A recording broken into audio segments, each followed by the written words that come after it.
Love coming from the least expected. Chapter 11 to 15. I'll do it now. Stay calm. Stay calm. I won't have to see her nor Lyle ever again very soon. I could still hear her mumbling as I turned around to head to the kitchen. Like a lifeless doll. I honestly don't know what my son saw in you. To be honest, I didn't know either. Perhaps he liked my stupidity. Or maybe he liked the fact that he could get away with having an affair without me finding out. I wanted to tell her that what was left on the table, the pan-grilled fish, was lunch, but was scared that I would provoke her if I did. So, I swiftly prepared a simple salad as well as an omelette to go on the side. What is all this? Lunch.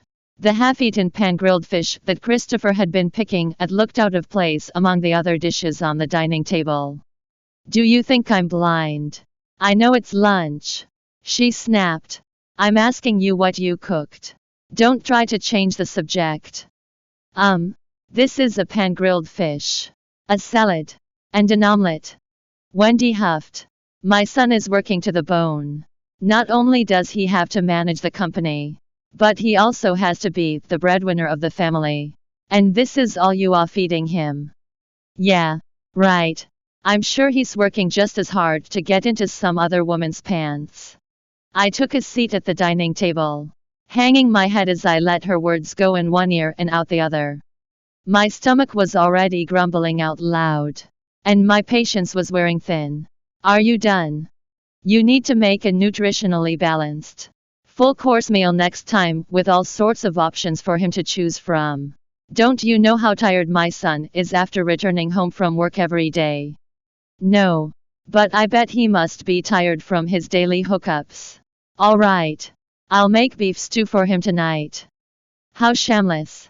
She rolled her eyes at me. Shameless enough to cheat on him. You can go ahead and eat if you'd like. You said that you were hungry. Right. I offered, maintaining my polite smile despite feeling furious. After all, I needed to keep up this act of a good wife before I brought up the topic of divorce to Lyle. This way, I would have more time to myself to settle my own affairs. I refused to be like other divorcees, who didn't even have somewhere to stay after leaving their ex-husband's house. I seriously doubted that Lyle would pay any sort of alimony if we did get divorced. Meanwhile, Wendy appeared at a loss for what to do, reluctantly taking the plate I was holding out to her. She had barely taken a bite of the pan-grilled fish when her face suddenly flushed red, spitting out the contents in her mouth. I stared at her as she dramatically clapped a hand to her mouth and fumbled around for a glass of water, then glanced back at the pan-grilled fish in confusion. Does it really taste that bad? I cut off a tiny piece and slowly savored it in my mouth, nearly letting out a bark of laughter. On the other hand, Wendy was desperately gulping down several mouthfuls of water. What did you put in there? She screamed at me. I resisted the urge to grin. Wasabi. All the blood drained from her face. Why would you use wasabi while cooking pan-grilled fish? How am I supposed to explain this? I was going to make a sashimi dish, but I changed my mind halfway and accidentally ended up cooking pan-grilled fish. After all, I couldn't possibly tell her that this had been Christopher's doing. Although she was furious, she didn't dare eat another bite of the fish. She picked at the other dishes for a while before quickly making an excuse to leave, as if she was scared that I would ask her to stay for dinner. What goes around comes around. A minute after Wendy left, Christopher sent me a message. How did she like my culinary skills? I giggled to myself, quickly typing out a reply. It was alright, although the taste of the wasabi may have been a little too overpowering. He texted back and added a cheeky grinning emoticon at the end of his message. I'll keep that in mind. He then texted, you really suck at cooking. I replied, so, will you cook for me again next time? He did not reply for a long time. Just when I thought that I had been a bit too rude, he finally texted, if you eat my food, I'll have to eat you. Rendered speechless, I replied, haven't you already done that many times? He then messaged, I have. But it's still not enough. Not enough. I laughed and texted back, you are the incapable one. But you are blaming it on me. He immediately replied, I was just afraid that you would get tired. Otherwise, I can guarantee that you won't be able to get out of bed for 3 days. This guy and his dirty talk. Merely reading his messages caused my face to heat up. For the next few days, we continued to maintain such conversations via text. Every time we finished texting, I would always delete the chat records in case Lyle saw them. However, Christopher never came again, and I assumed it was because he was busy. 2 days later, he suddenly sent me a location and texted, come out. After clicking it open, I realized that the location was the park near my home. Why did he go there? To take a stroll. Just as I was hesitating whether or not to go, a new WhatsApp message came in. It read, hurry up. It's hot. Hot. It's winter now. I replied, what's hot? He messaged back, my heart. A little confused. I then texted back, huh? He replied, I want you. There was a pitiful looking emoticon at the end of the message. I had to admit that he was really good at flirting. Without hesitation, I put on a random coat and headed out. After all, Lyle would not be back that early. When I got there, he was sitting at a pavilion in the park, dressed in a black suit and a white shirt. He looked a bit tired with ruffled hair and his tie casually pulled aside. As soon as he saw me, he broke into a smile and stood up. Stretching his hands out, he said warmly, come here, Eve. Eve. I was stunned for a moment, feeling touched. Other than my parents, he was the only one who called me that. Even Lyle only called me Yvonne. As though I was possessed, I obediently walked over and put my hand in his. His palms were large, while his fingers were pale and thin. Gently but firmly, he then pulled me into his arms. He seemed to have had a bit to drink but still appeared to be sober. I missed you so much, Eve. Upon hearing his slightly hoarse voice, my heart skipped a beat. What's wrong? Did something happen? Without even realizing it myself, I was overcome by a strong urge to care for him. He hugged me tightly, his chin resting on my head as he replied softly, I'm fine, just a little tired. I was slightly relieved at that. If you are tired, then go back, take a bath, and sleep well. Why'd you come over here? He suddenly smiled and asked, are you reprimanding me? Feeling sorry for me? I was taken aback by his question. Indeed, I felt sorry for him, although I did not even notice when I started to have such feelings. I knew that we were playing with fire. I haven't even gotten myself out of the situation with Lyle. So how can I get involved with Christopher too? Conflicted, I pushed him away, trying to keep a distance from him while not making it too obvious. However, he pulled me back again and pressed his lips against mine. The kiss was so passionate that I almost melted in his arms. I noticed that it was different from his previous kisses. Although it was just as intense as before, this one was a little more desperate. It was as though he found a bottle of water when he was dying of thirst. He held me tightly in his arms as we made out. And soon, I was out of breath. With the remaining strength left in me, I reached out to push him away. It was slightly embarrassing that I was defeated by a mere kiss when we finally met up. A long while later, Christopher let go of me reluctantly and licked my lips. He then shot me a charming smile. Meanwhile, I slumped in his arms, gasping for breath weakly. He carried me and sat back on the bench. I said you wouldn't be able to get out of bed for 3 days. Didn't I? TSK. He really holds grudges.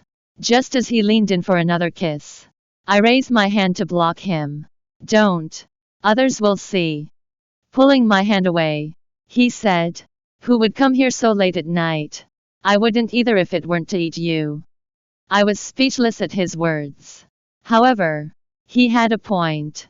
No one would go out so late at night, except those with ulterior motives. For instance, The man and woman turning the corner about 10 meters ahead. I patted him and gestured at them with my chin.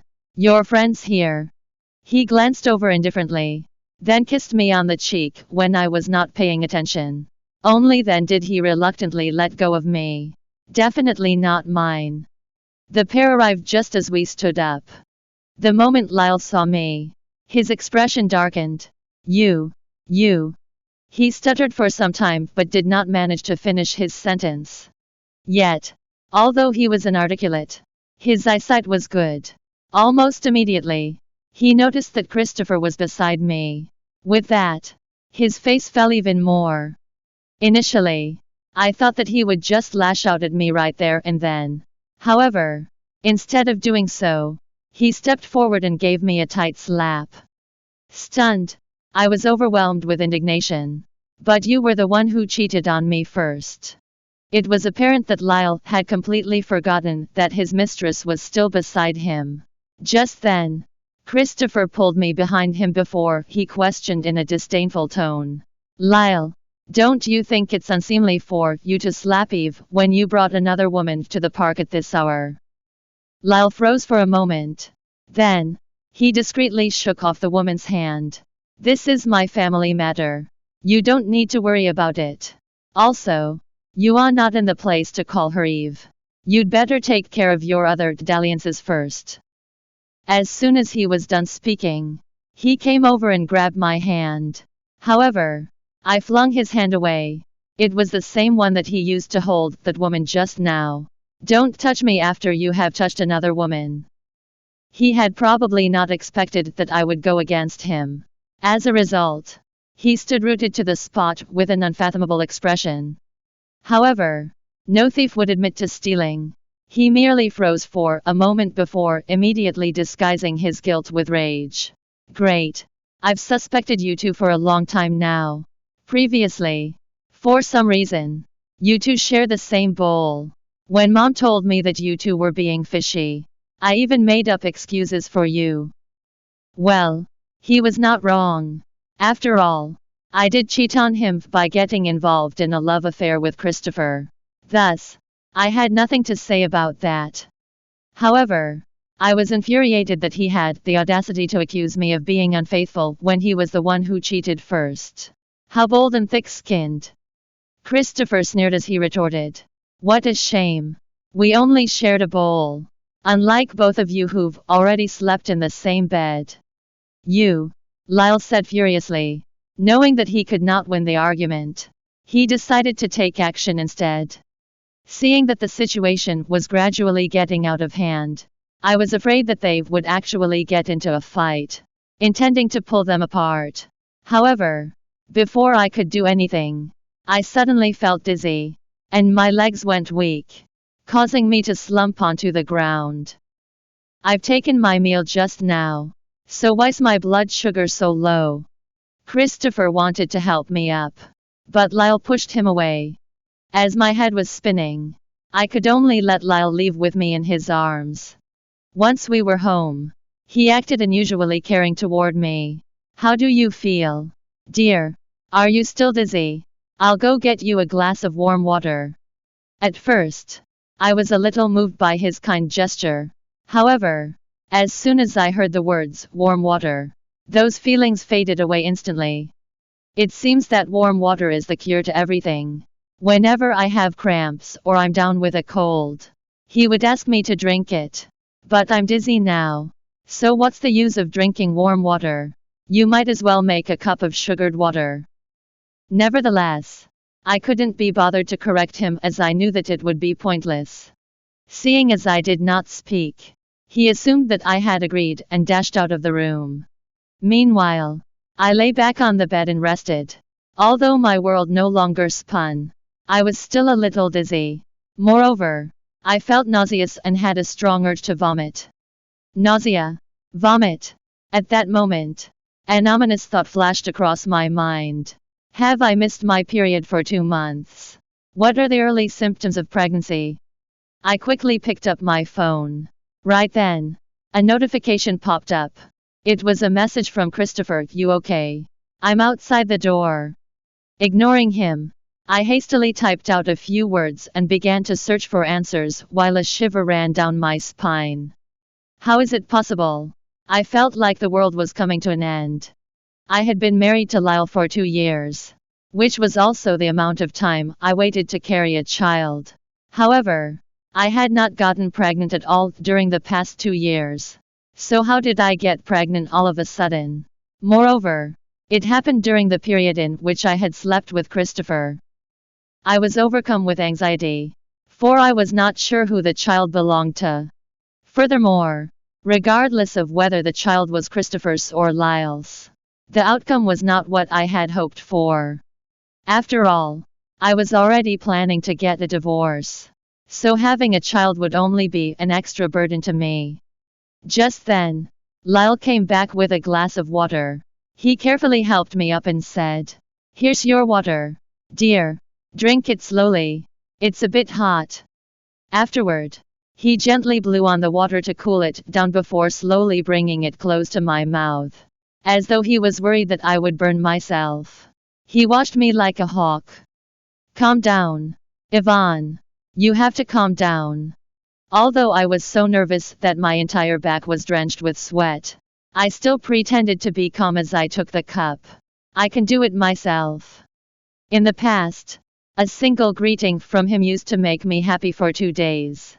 However, his actions only made me feel awkward at that moment. Without saying a word, he sat by the bedside and stared at me until I felt a little uneasy. I was so worried that he would notice something amiss, and my palms started sweating. Although I could have finished the glass in 2 gulps, I sipped on it for half an hour instead. Initially, I thought he would lose patience and leave soon. However, he was in a good mood that day and waited until I finished drinking. Since I had no other choice, I could only finish the water and hand him the cup. After that, I muttered, "I'm a little tired. I'm going to sleep." He then grabbed onto me and said, "Wait a minute. I have something to ask you. Can you not?" Unbeknownst to me, I was gripping my phone tightly in the midst of my panic, and the screen was displaying Christopher's contact. He pulled me into an upright position, and his hands suddenly reached out to hold my shoulders. Thinking that he was going to hit me again, I trembled and tried to retreat. However, there was no room for me to move, for the bed and wall were directly behind me. To my surprise, he apologized. "I'm sorry, dear." "Huh? Am I hearing things?" He then repeated himself. "Dear, it was my fault. Please forgive me." Finally, I heard it clearly that time. He really is apologizing to me. However, I did not understand why he was doing so, because he misunderstood the situation and hit me. Although, it wasn't a misunderstanding. Or is he going to admit to his cheating? He'd better not. Otherwise, it would become my fault instead if I don't forgive him. However, I had clearly overthought things. As an explanation for his cheating, he said, "I had a social gathering today and drank a little too much. I was afraid I'd smother you with the smell if I came back. So I went to take a walk with Bianca to help me sober up." Bianca? Oh right. His mistress. I almost forgot that her name is Bianca. I merely replied with a no, unable to figure out what I was thinking. He said, "I won't do it again in the future. Dear, please forgive me." Yeah, right. However, I kept my thoughts to myself, merely humming in reply. He then said, "If there's anywhere you want to go next time, remember to tell me. I'll make time to accompany you." The implication in his words was that he still doubted Christopher and me, and he wanted me to keep a distance from Christopher. Although I was a little disheartened, I knew that it was for the best. After all, it was time to put an end to our ambiguous relationship. I won't meet him alone next time. With my assurance, he immediately smiled. "That's my girl." Having said that, he pulled me into a hug, wanting to get intimate with me. However, I wriggled out of his arms. In truth, I wasn't angry at him. I merely felt awkward and no longer wanted to have any physical contact with him. However, he seemed upset about it. Seeing as he was about to throw a tantrum, I quickly changed the subject. I still feel a little dizzy. Darling, please help me make a cup of brown sugar tea. Upon hearing my words, he forgot about his displeasure moments ago and pressed his hand to my forehead nervously, testing whether or not I had a fever. Okay. Wait a minute. I'll make it right now. The moment he left the room, I hopped off the bed and hurriedly took out a pregnancy test kit from the drawer. I then hid in the bathroom and locked the door in a panic. In fact, I had bought that pregnancy test kit 2 years ago. Never did I expect that I would use it in such a difficult situation. Now that I think about it, has it expired? Taking advantage of the fact that Lyle was not there, I quickly took the test and waited for the result nervously. Deep down, I prayed hard, begging for it to be negative. However, the test result showed 2 lines. Perhaps it is my retribution for cheating. At that moment, I felt as though I was struck by lightning. My legs gave way, and I almost fell to the ground. I was not panicking because I was pregnant but because I did not know whose child it was. While my mind was in disarray, my phone kept ringing. Christopher's name appeared on the screen, causing me to become even more upset. And I hung up the call directly. Yet, within a second, he called again. After hanging up again, I sent him a text. He replied almost immediately, "Are you okay?" The next second, he messaged me again, "Did he make things difficult for you? I'm coming in now." The moment I saw that message, I was scared out of my wits, and I hurriedly replied, "Don't." He hesitated for a while before he asked, "Why? You are just gonna push me away after having your way with me." He had probably realized that I was fine, thus beginning his idle chatter again. However, I was not in the mood for that. Oh gosh, I feel like dying now. And you are teasing me. Just then, I heard rapid footsteps from outside. Lyle must have come back. Hence, I tidied myself and hid the pregnancy test kit, then regained my composure before I walked out. He put down the cup of brown sugar tea and came to help me. "Why didn't you ask me to help you to the toilet? Weren't you feeling dizzy? What if you fall?" Before I exited the bathroom, I had already decided to conceal my pregnancy and get a divorce as soon as possible. I was adamant about raising the child by myself. Lyle seemed to behave differently after the incident at the park. Once he got off work, he immediately went home. Occasionally, he would even spoil me with candlelight dinners, roses, or chocolates. If he had done that in the past, I would have been overjoyed. However, I felt nothing when he showered me with surprises now. I was already familiar with his temperament after being married to him for 2 years. After all, the harder it was to get something, the more they wanted it. In the past, he only thought of me as a housewife who had no saying in the family. But now that Christopher came into the picture, he was panic-stricken all of a sudden. Although I accepted Lyle's kind gestures, I would later discuss divorce matters with a lawyer in secret. What I did might be a little unscrupulous, but the Smiths were no ordinary family. They were affluent and powerful. Hence, if I did not make full preparations, I would not even be able to step out of their front door. For the past few days, Lyle had been spending all his time with me. Thus, I slowly counted the days to see how long Bianca could tolerate before she took action. Sure enough, I only had peace for less than a week before she finally came over to have a showdown. The moment the doorbell rang, I already had a gut feeling that it was her. Lyle had his own keys, so there was no need for him to ring the doorbell. Moreover, I had not seen Christopher for many days, and it was unlikely that he would visit so suddenly. As for Wendy, she was probably still too angry to turn up. I cracked open the door and gave the visitor a once-over. Starting from the bottom, what greeted my eyes first were a pair of fair, slender legs, with a pink scarf tied around her neck. She wore a figure-hugging mini-skirt and a backless halter top, looking sexy and glamorous. At that moment, she stood at the door with her arms crossed and her chin slightly raised, proud as a peacock. She gave me a sidelong glance with a disdainful expression. Indeed, that was exactly how a mistress was looking at the wife of her lover. She must not have had the spouse of a lover strip her and had her nudes taken before. Thanks for listening to the Bravonovel audiobook. Welcome to download the Bravonovel app. Read the novel Love Coming from the Least Expected online and get the latest updates.